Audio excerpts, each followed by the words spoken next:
Hi, everyone. It's Debbie Miller on Move or Improve with Debbie. Thanks for joining me today. And I'm going to talk about something that hits a hot button with a lot of people, especially baby boomers who are trying to figure out how they can afford to continue living in their current home, or do they need to move to something that's less expensive? And really, the topic is, can you afford to get old? And it's great to think that people are living longer. That's wonderful news, I think. Although I have been around a number of 80 or 90-year-olds, and it's not always easy.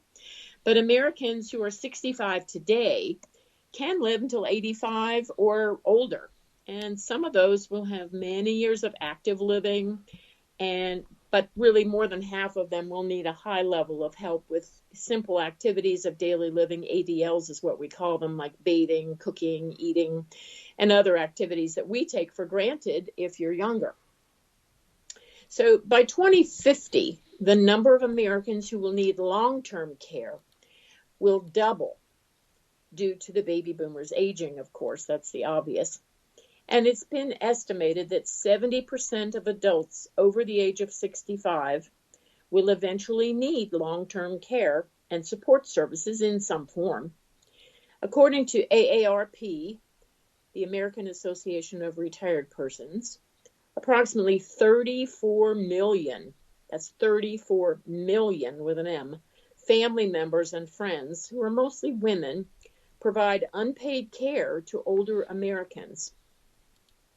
There will be fewer family caregivers. The millennials are not having children as much as the baby boomers did, and financial resources will limit the quality and availability of care providers.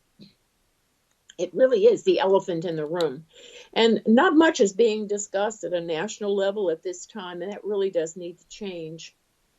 And if you add to the quote-unquote normal costs of care, add to that the fact that many adults will develop dementia or Alzheimer's, and that kind of care is prohibitively expensive, and the disease is degenerative, so it adds to the chart cost that care will be. And the government is not spending much money on research into curing Alzheimer's as it is on other things. So at today's prices, it can cost as much as $100,000 a year in a nursing home if you're lucky enough to find one with an available bed. In 2002, there were about 100 insurers who provided long-term care insurance, but that number has dropped to about a dozen, mainly because of consolidation, or the cost to provide coverage became too expensive, interest rates were lower, and policyholders were living longer than the actuarial assumptions about longevity. So when insurance companies pull out of the market, premiums go up and people can no longer afford coverage. So it is an issue. In America, there's a pattern. We tend to over-medicalize aging, and we don't focus on common sense ways to prevent injury among the elderly. For example, Medicare will pay thousands of dollars to repair a fracture after an older patient falls, but won't contribute money to making modifications to prevent the falls. And you can check my previous podcasts on preventing falls in the home. I've done a couple out there, and it's a serious problem. But really, if you take precautions, you can safety-proof your home to be able to stay in it longer without a fall. Medicare is obviously a government-provided healthcare system, and it does provide some relief for low-income people who have spent down all their financial assets to qualify for coverage. Private long-term care insurance pays a small percentage, but many Americans really don't have enough saved to pay for retirement and may or may not have enough equity in their home to borrow against the value to pay for any kind of care. And as I said earlier, 34 million Americans provide care to a loved one over the age of 50. Now, this is a staggering number. 77% of Americans over the age of 70 say they want to age in place at home. Well, it is a less expensive option, and it has spurred the concept of things like the village movement, where networks of volunteers and professionals handle many senior needs, like helping with simple household tasks or walking the dog or helping you change the sheets on your bed. And there are pilot programs in which doctors and nurses conduct home visits. Remember that when I was growing up, our pediatrician would make a home visit, but not today. Doing these things alone would save Medicare billions of dollars in costly hospital admissions. And it would also be helpful if Medicare could be adjusted so that home and community-based services are covered. Medicare does not currently cover long-term care insurance costs. And fewer than 8 million people really have private long-term care insurance. So it would be also helpful for the government to provide some sort of universal long-term care insurance protection against some sort of catastrophe, or at least allow homeowners to tap into their home equity to finance long-term care, as well as provide incentives for employers to offer long-term health care as a benefit. A retirement savings plan could be modified to help with long-term care costs. Many large corporations do provide long-term care insurance policies, but sometimes you have to pay quite a bit for them. Now, I want to talk a little bit about some of the considerations you need to look at as you research the true cost of care for a loved one. The cost of health care is only rising, so make sure your budget accounts for the rise over time. You may be looking today, but not ready to make a final decision for another year or two. So first of all, what kind of medical care is currently needed? Does the person have any immediate or cognitive limitations that require extra support? Perhaps this kind of support may not be needed for a few years, but you want to account for it in your budgeting. Second, will you have your loved one remain in the home and have caregivers come to the home, or would they be better off in a community with personal and medical support services provided on site? And that depends on how bad off the person is. If they just need a little help with, going to the grocery store and they're pretty active on their own, then they may not need as much care as an assisted living facility. But this is something you have to consider because there are often wait lists at these facilities. And then the third option is let your loved ones stay in their current location or move them closer to where you are, or perhaps another family member. Obviously, some areas of the country are less expensive for care, so that's something else you need to look into. Now, if you choose to have in-home services, those services could be provided by friends or family members or paid professionals. And I have done several podcasts which talk about the topic and how to choose an in-home service provider you can trust.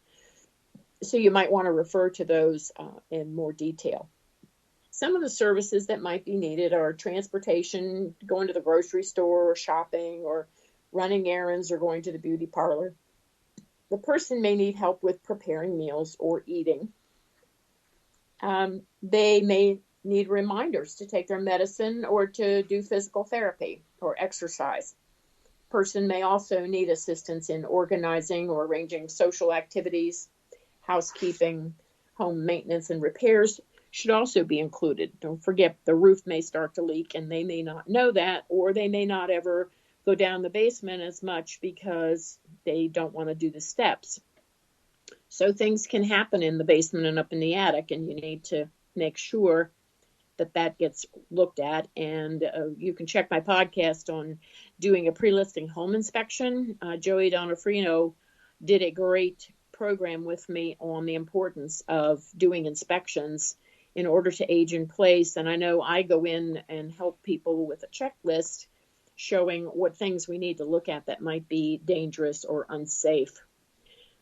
If you are equipped to care for your loved one and you live locally to that loved one and you have the time and resources, then friends and family can often provide some assistance.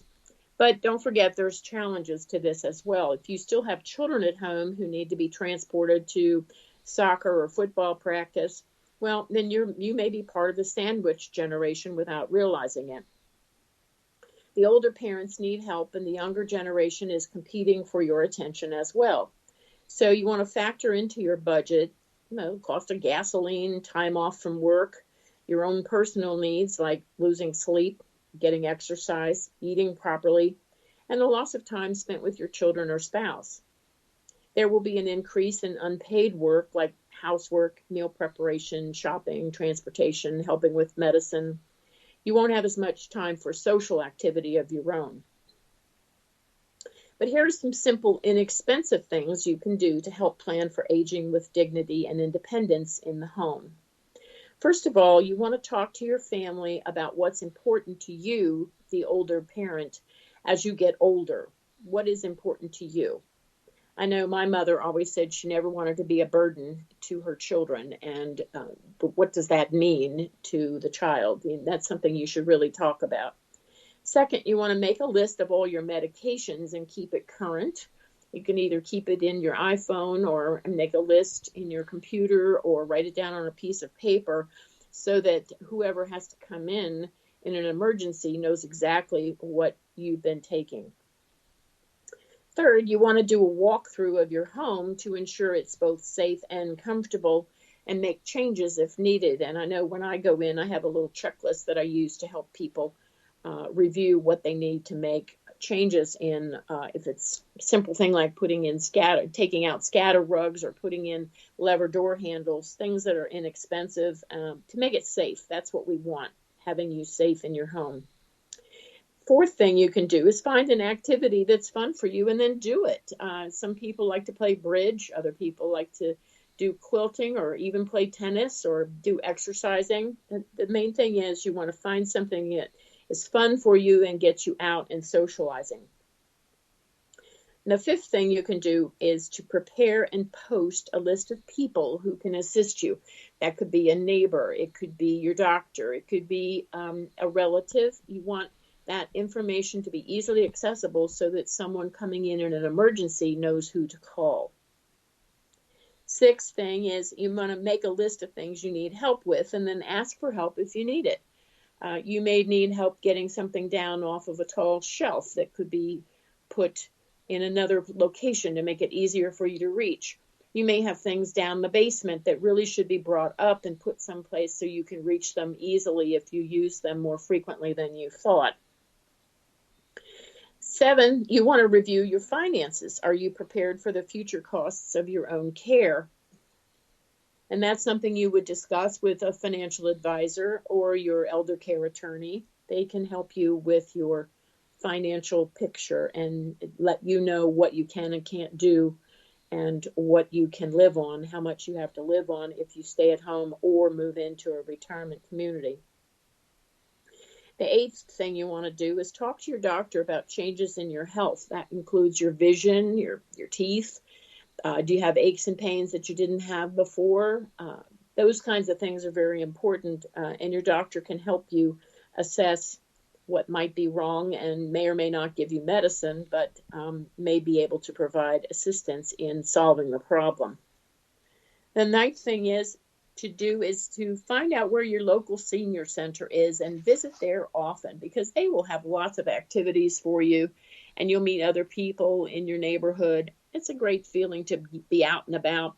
And if you can't drive, you can either have somebody offer to pick you up or you can take Uber over to the senior center or a neighbor or a friend or relative. So now let's talk about in-home nursing care costs. This is if you hire a care manager to come to the home and provide assistance for you. So first, you'll need to budget for a professional caregiver, and usually that hourly rate for an in-home caregiver can cost anywhere from $13 to $25 an hour, depending on the area you're in. And if you need a specialist, then you should include anywhere from $25 to $50 an hour. Now, it's helpful if other family members can contribute to these costs or either